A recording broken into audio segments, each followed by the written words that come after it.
Hello everyone, welcome to my channel. So today we will be learning about cardiac cycle and ECG. Here cardiac cycle and ECG are both the one component or two parts of one component. So we will be studying here together. So basically जो phase होता है cardiac cycle का वो divided होता है तीन part में. The first part is आर्टियल systole, the second part is ventricle systole which is divided into first phase and second phase, and the third part is ventricle diastole which is divided into early ventricle diastole and late ventricle diastole. There is one more phase which is called joint diastole, but we will not study it separately. So here first of all, what is the meaning of systole? Systole means contraction and diastole means relaxation.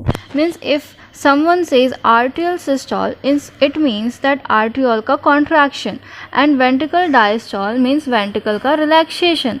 So first part हम लोग पढ़ेंगे यहाँ पे. जब भी cardiac cycle begin होता है तो पहले चारों जो होता है वो रिलैक्स में होता है. यहाँ देखो आर्टियल डायस्टोल एंड वेंट्रिकल डायस्टोल, यानी कि चारों जो है चारों चैम्बर हमारे हार्ट का वो सारा रिलैक्स होता है. And then atrial systole begin, यहाँ पे आर्टियल का कॉन्ट्रैक्शन होता है. देखो ब्लड पहले से ही वेंट्रिकल में फिलअप होता है जब डायस्टोल में होता है, बट जब वो कॉन्ट्रैक्ट करने लगता है तो ब्लड का फ्लो होना 30% तक बढ़ जाता है वेंट्रिकल में. So here आर्टियल systole ends. Now we will be talking about the ventricle systole. So ventricle systole के फर्स्ट फेज में क्या होता है कि जो AV बंडल्स है यानी कि bicuspid and tricuspid and bicuspid valve वो क्लोज हो जाते हैं.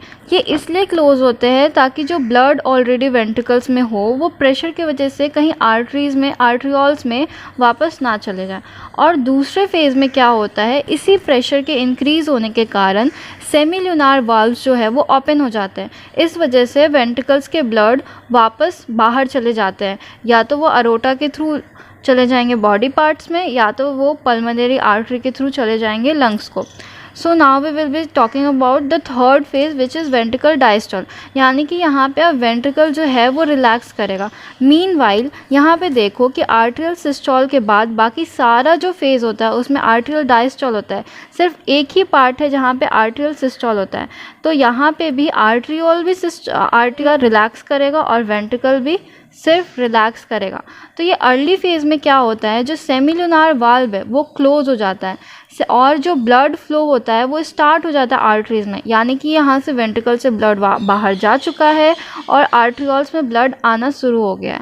और लेट फेज़ में क्या होता है कि ये जो वेंट्रिकल है वो भरने लगता है, चैम्बर्स रिलैक्स हो जाते हैं और ब्लड फिल होता है वेंट्रिकल में passively.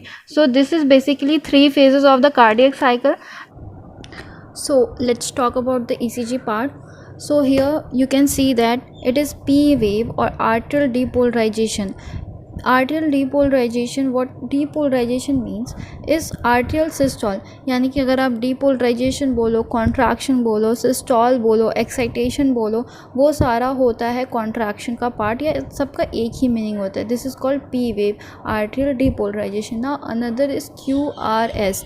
Here the ventricle systole starts. So this is ventricle depolarization and the last is T wave which is ventricle repolarization. यहाँ पे जो ventricle है वो भैया आराम कर रहे होते हैं तो इन्हें ventricle repolarization बोलते हैं.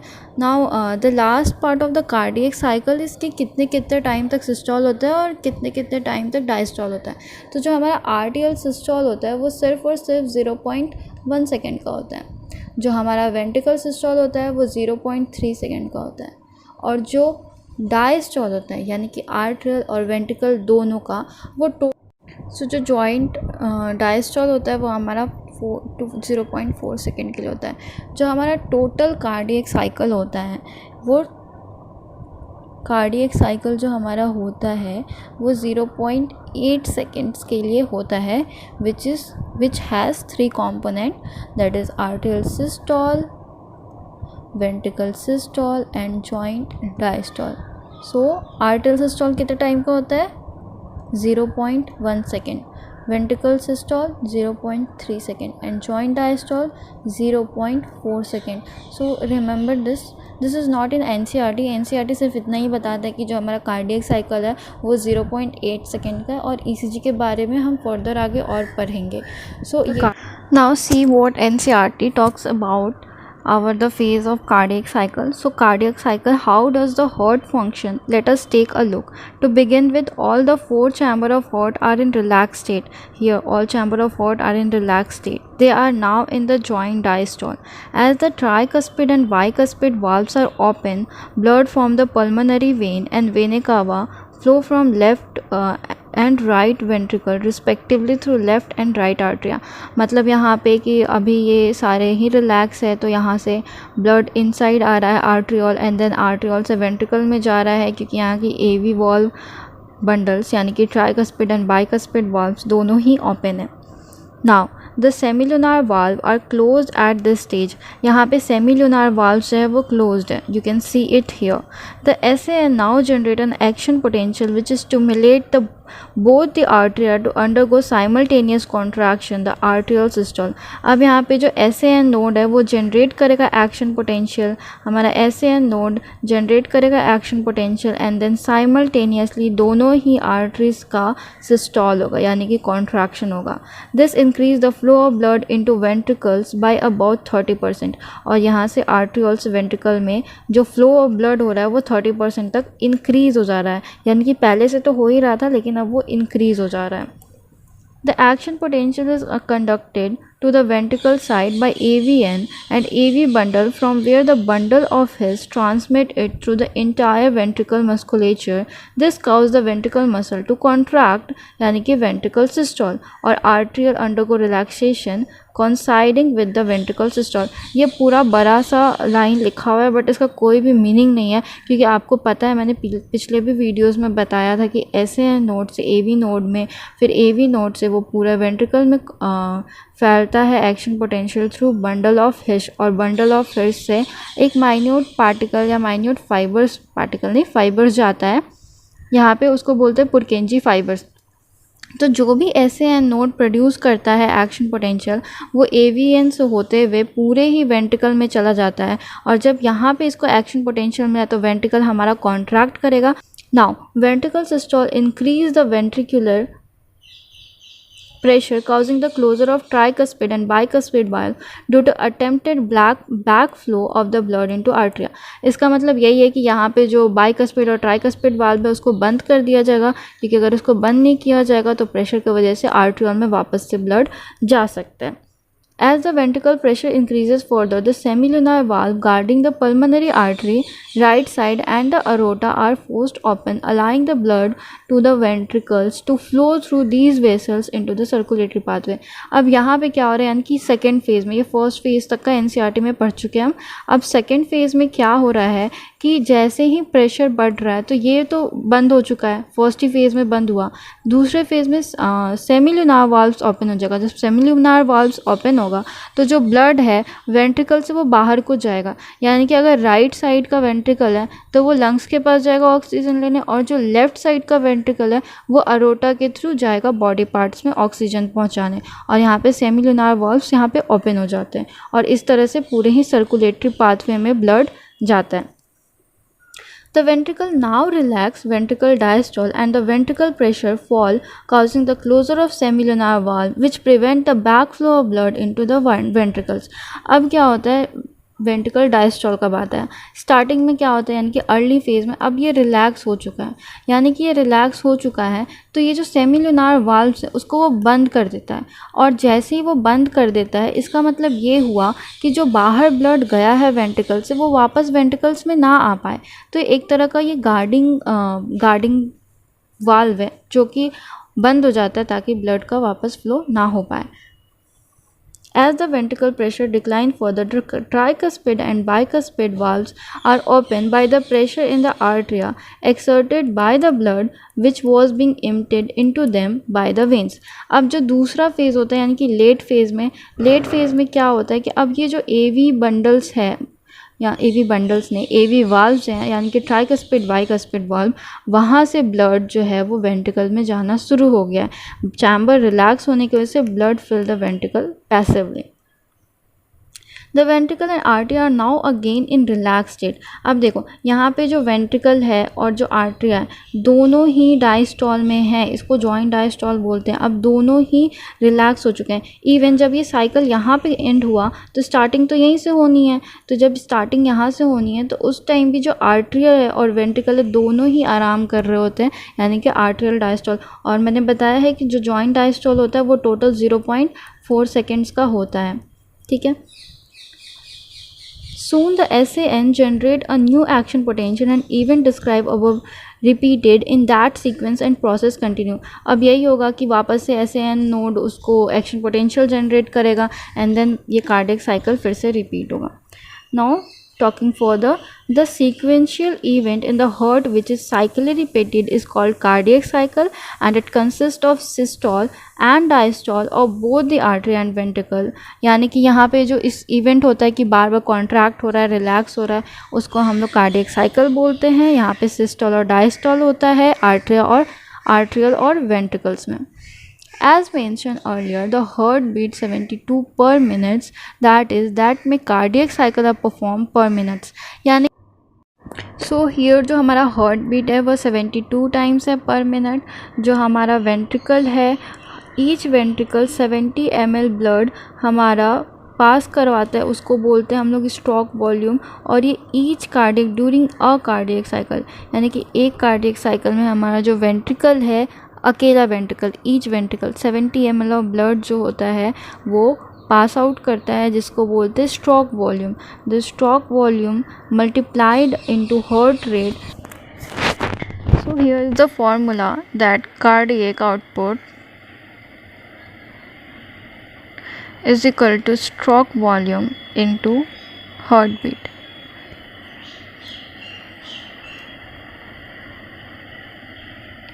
So you know heartbeat of a normal human is 72 and the stroke volume which we have studied here, that is 72 times is the heartbeat and 0.8 second cardiac cycle, 70 ml of blood is called stroke volume which pump from each ventricle duration of during a cardiac cycle. So this is 70 ml and remember it, this is from each ventricle.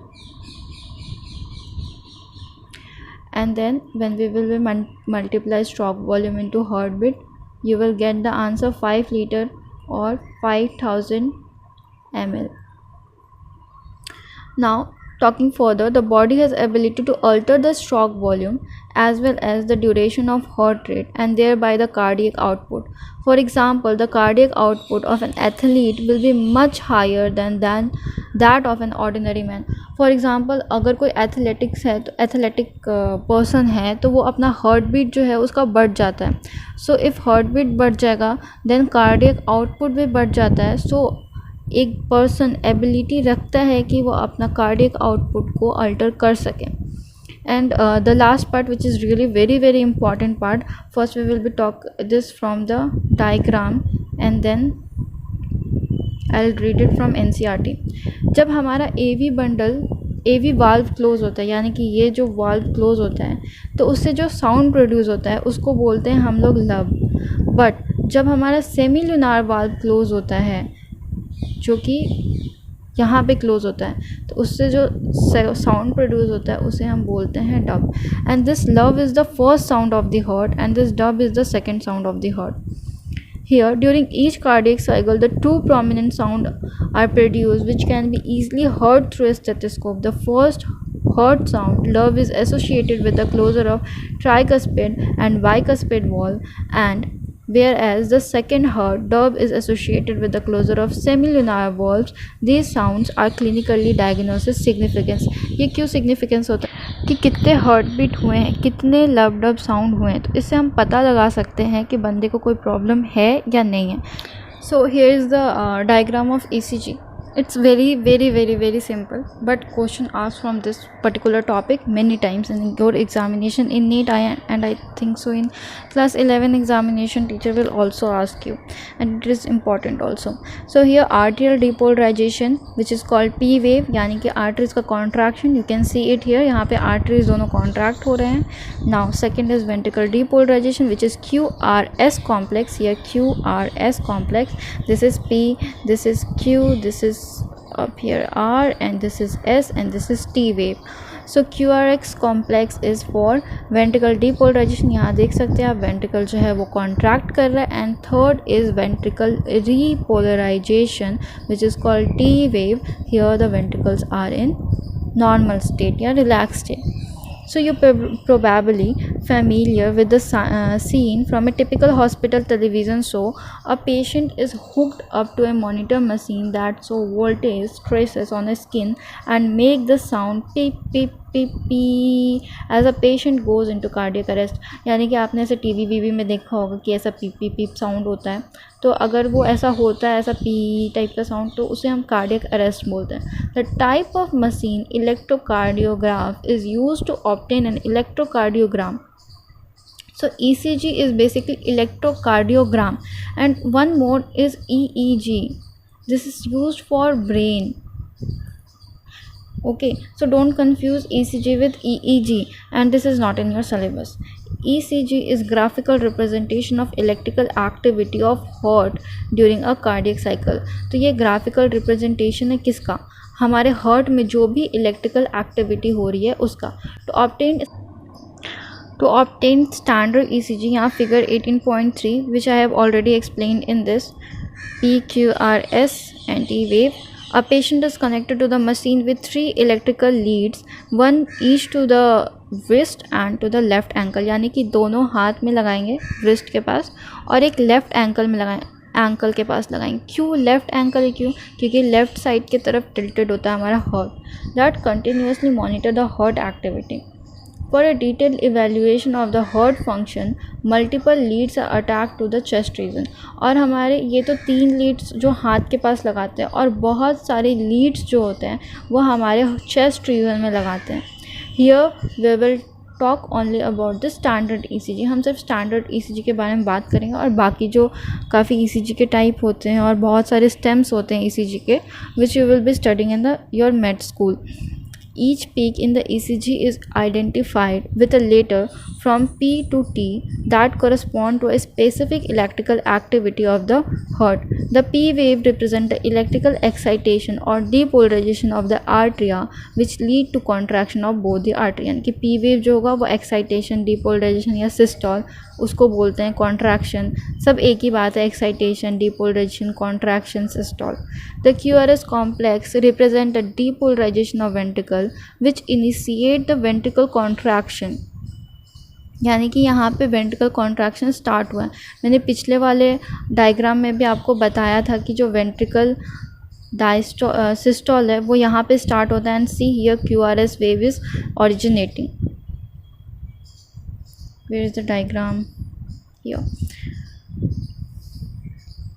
Which initiate the ventricle contraction. The contraction starts shortly after Q and make the beginning of the systole.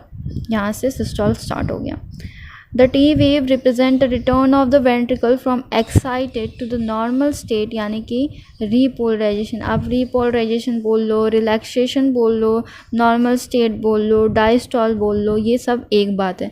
यानी कि excitation, depolarization, contraction and systole is one meaning, has one meaning, and repolarization, normal state, relaxation or diastole have one meaning. The end of T wave mark the end of the systole. और जो T wave का ending होता है, यानी कि end of the T wave, यहाँ से T wave mark the end of systole, and यहाँ पे जो systole है वो end कर जाता है. Systole ends here. Obviously, by counting the number of QRS complex that occur during a given time period, one can determine the heartbeat rate of an individual. तो ये जो QRS वेव है, अगर हम इसे मेज़र कर सकते हैं तो हमें इसे हार्ट बीट रेट का पता लग सकता है. आप तो इसे स्टेथोस्कोप से भी पता कर सकते हैं लब डब साउंड सुन के, और जो दूसरा है वो ECG से भी पता कर सकते हैं कि कितना हार्ट बीट रेट हमारा है. Since ECG obtained from different individuals have roughly the same shape for a given lead configuration, any deviation from the shape indicate a possible abnormal or disease. Hence, it is of great clinical significance. तो of course normal सा बात है कि ये जो है वो हमारा नॉर्मल रिप्रेजेंटेशन है, और अगर किसी पर्सन का ये वेरी करता है तो इससे हम पता लगा सकते हैं कि उसके बॉडी में या उसके हार्ट में कुछ प्रॉब्लम है, और उससे डायग्नोसिस उसके हेल्प से कर सकता है. So thank you. If you like my video and you want such more contacts, please subscribe to my channel and like, comment in the comment section if you need any other specific topic.